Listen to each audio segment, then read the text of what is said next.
Hi everybody, welcome back to the second video in this series. In this particular one, we will take a look at the traffic flow after initializing the interfaces. So if you guys remember in the previous video, we took a look at how to initialize the interfaces on an ASA firewall.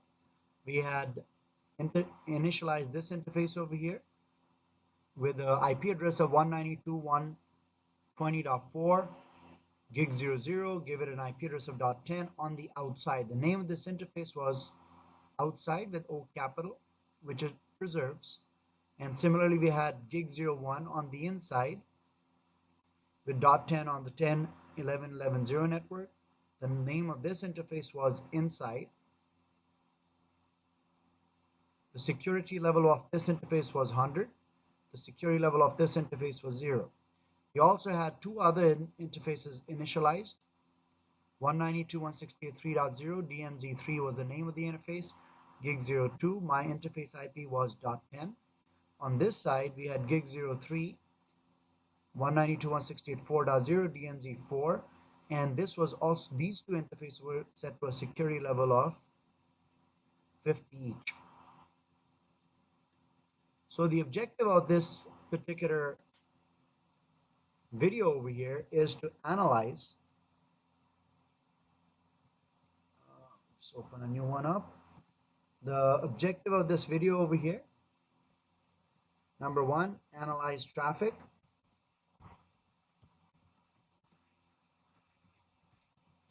From traffic flows, basically. We'll take a look at number one, traffic from high security level to low security level interfaces. We'll do it from low security level to high security level. We'll take a look at how to do it from same security level interfaces, between those two interfaces as well. So that's the main objective of this particular video. And I'm taking a look at from the perspective of default characteristics. In the next video, we'll take a look at how to override that, in the sense of, in that video, we'll take a look at the ACLs, allow traffic to go from high to low, low to high, and between same security interfaces. Over here, I just want you to analyze or take a look at the default behavior of the traffic flows, how it works. So the first one, as we talked about over here, is high security level to low. And again, as I said, this is the default behavior of an ASA firewall once it's configured with the interface IPs. By default, all traffic is allowed to flow from a high security interface towards a low security interface, as long as the routing information is in place. So as long as my routing is there, I'll be able to by default go from high to low. Now, although I'm allowing all traffic to go from high to low, although all traffic is allowed to flow from high security level to low security level,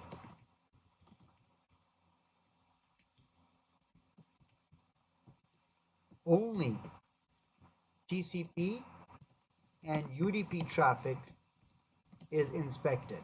Inspected basically means when the traffic is going out, I will create a state table, a connection table to specify what traffic was allowed to go out. Whatever traffic was allowed to go out, the return traffic would automatically be allowed to come back in. Let me give you an example of that. Let's say I initiated a traffic from a PC over here. Traffic is going from the inside, go through the firewall to the outside. This traffic is flowing from a security level of 100 towards 0. That traffic, because it's going from 100 to 0, would be allowed. But let's say this traffic was telnet. It's going from 10.11.11.1 to, let's say, 10.2.2.2.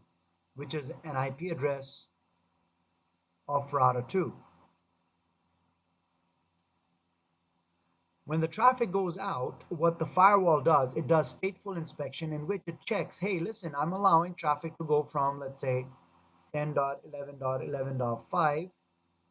Source port number is a random port for telnet, let's say 29111. I'm allowing this traffic because of high security to low security default flow to go to 10.2.2.2 port 23. If I'm allowing this traffic to go to, and it is TCP or UDP traffic, I'm going to do what is known as the implicit inspection on it.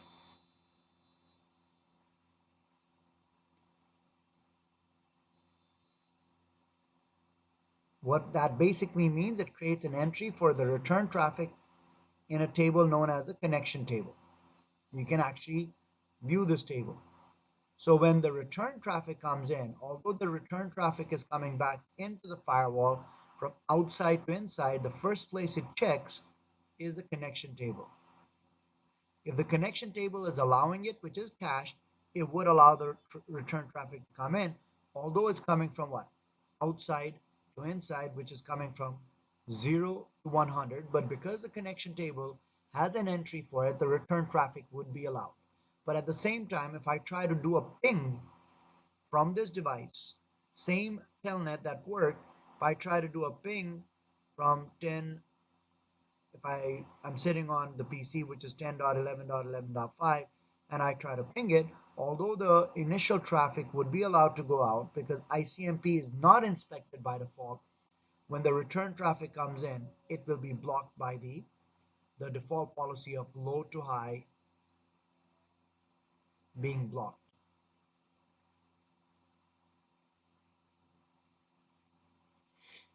I hope you understand that. So we'll actually test this to see if it actually works or not. So what I'll do over here is I don't have a PC, but I have a, a router on the inside that's going to act as my test PC.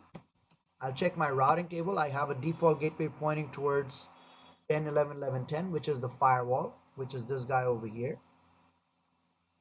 So my default gateway over here on R1 is pointing to this interface.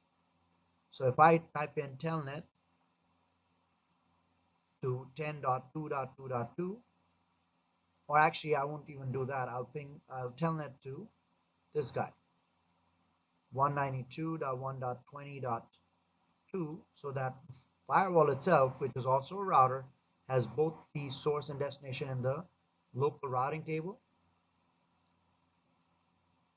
So I don't need to initiate any type of routing at this point to make it work. So routing is in place. The firewall knows about the route. Router 1 knows about that route. Let's try to see if I can ping it. So if I do a telnet to 192.20.2, if I spell it correctly, it should work. Password was Cisco. I'm into router 2. Now, if I go to the ASA Firewall at this point, I can check the connection by taking a look at a command called showcon. This is the connection table that shows you, take a look at it, 190 on the inside, this address 10.11.11.1, try to do a telnet. This is the source random port to 192.1.20.2 port 23. So allow the return traffic from the outside from 20.2 source port 23 to come into 10.11.11.1 port 12137. So that is because of the implicit inspection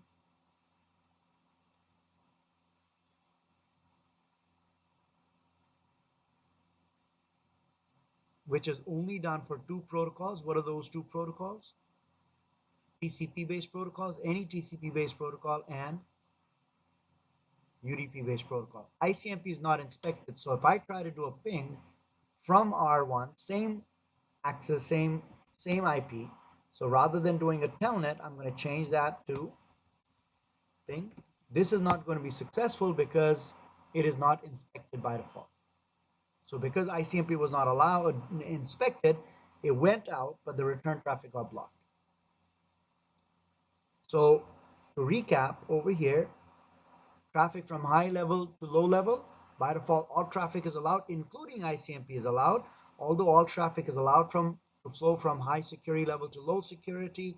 Only TCP and UDP traffic is inspected. I'll write the other thing. Inspection creates a return entry in the connection table on the firewall. This allows the return traffic to come back.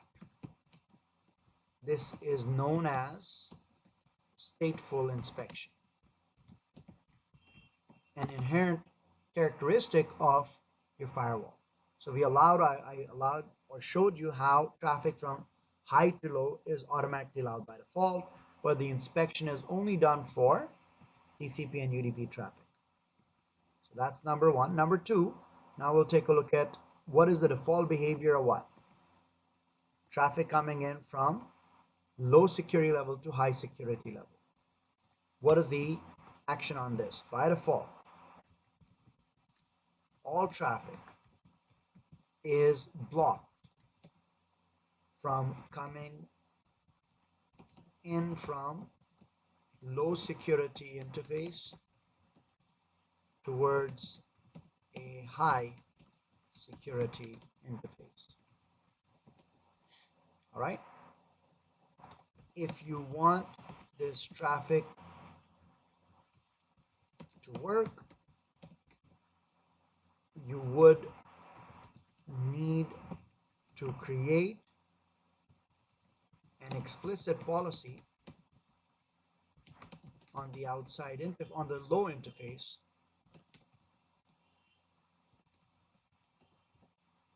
to allow this traffic.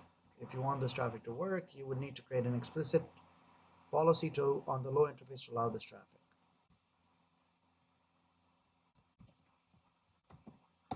All right.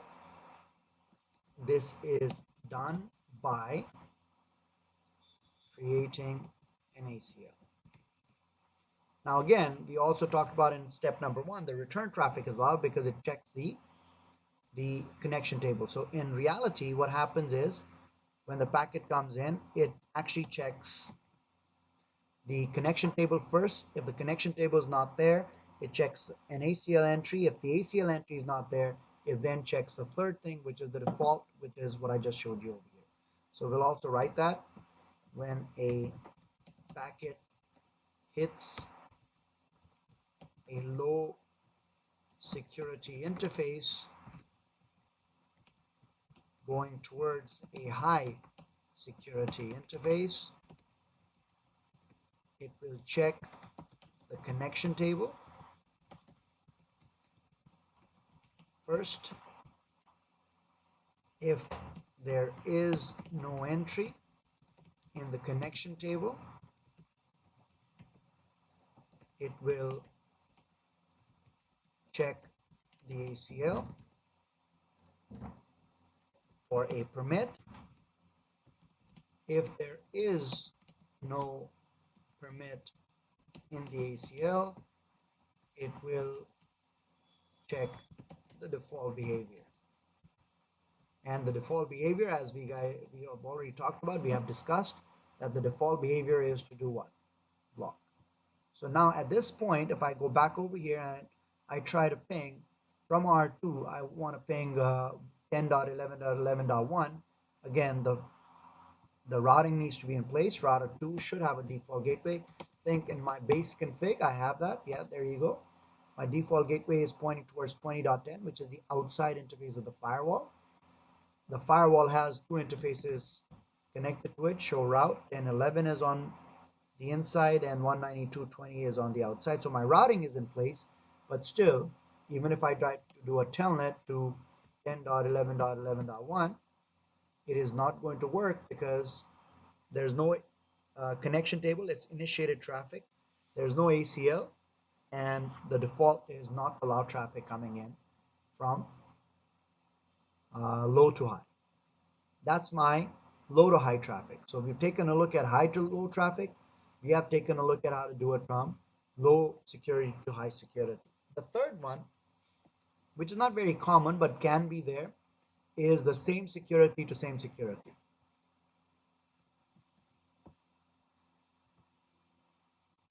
What's the purpose of this one? Why would I want to do it from a same security level interface to another same security level interface? First of all, why even bother doing this? One of the most common implementation of this type of setup is maybe this is a partner network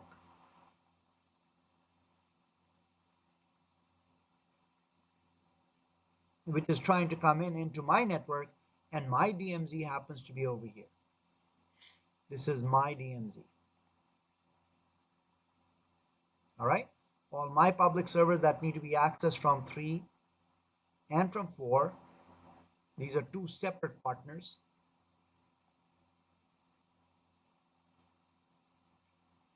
They both need to access my DMZ. All right. So what I'll do is I'll set their security levels to 50. I'll set my DMZ security level to, let's say, 75.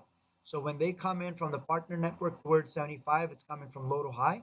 So I would need to define or create the appropriate ACL entries over here to allow that traffic to be initiated. But at the same time, what I don't want happening is I don't want partner A over here or partner router 4 over here to be able to use my firewall, not to get to me, but to get into R3's network. I don't want this traffic coming in from R3 to R4 at all. If I don't want traffic to, even by accident, go from one interface to the other interface, I'll set their security levels to the same number. If I set it to the same number, even if I put an ACL at that point over here, this takes precedence. So even a misconfigured ACL on the interface would not allow traffic to go from two interfaces that have the same security level. So I completely isolate them. If I completely want to isolate them, I set the same security level on both the interfaces. So in my case, both the interfaces have the same security level, so no traffic will be allowed to go through it. And I'll show you that. If I go to router 3, I should have a default gateway pointing towards 3.10, which is the ASA, and router 4 should have a default gateway pointing to 4.10, which is the ASA. If I sit on router 4 and try to ping 3.3, it's not going to work. Even if I put an ACL, it's not going to work. In the next lab, I'll actually put the ACLs in. I'll show you what the ACLs are. And I'll show you even the ACL will not help you in this case. So I cannot ping it. Let's write this down over here. What's the purpose of it? Same security to same security. By default, any traffic going from an interface that has the same security level as the destination interface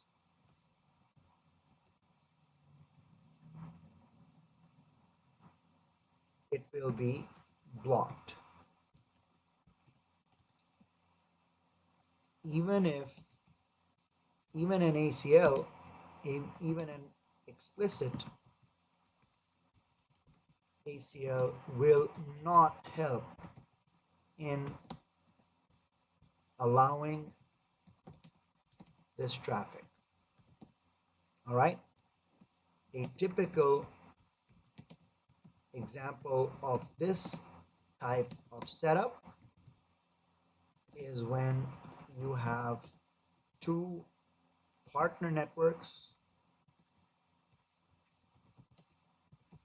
connecting into your network, and you don't want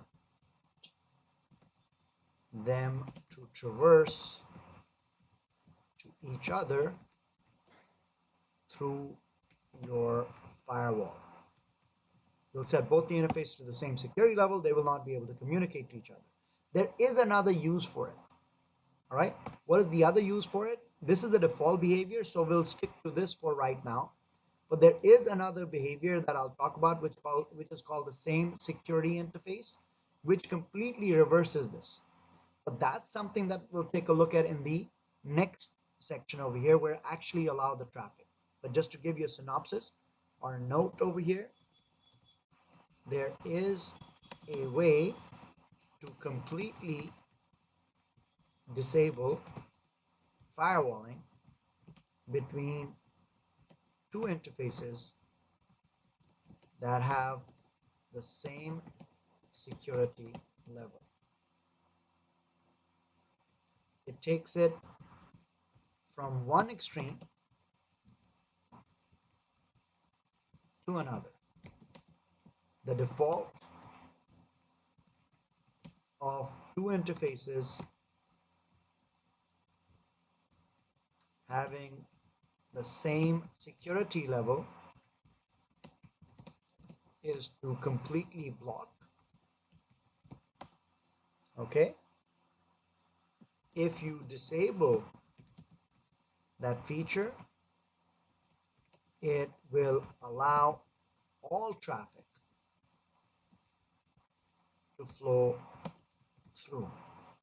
And this is generally done if you have two interfaces that maybe belong to the same department and you don't want any firewalling to be done between them. So you can go from one extreme where no traffic is allowed to another extreme which everything is allowed. We'll take a look at this in the next lab. My main objective over here was to take a look at the default traffic flow. So the default traffic flow, as a recap: high to low, automatically allowed, although it's only inspected for TCP and UDP traffic. Low to high, completely blocked. If you want to allow it, we need to do that by creating an ACL. Same security levels, by default it's completely blocked. But if you do want them not to have any firewalling, there's a command to disable that as well. We'll take that in the next video. Hope to see you in the next video, video number 3. That will take a look at the ACL. We'll also take a look at the traffic flows that the ACL allows you to do. We'll take a look at to and through traffic in that video as well. Very interesting video. Take a look at it. Thanks for joining in. See you on the next video.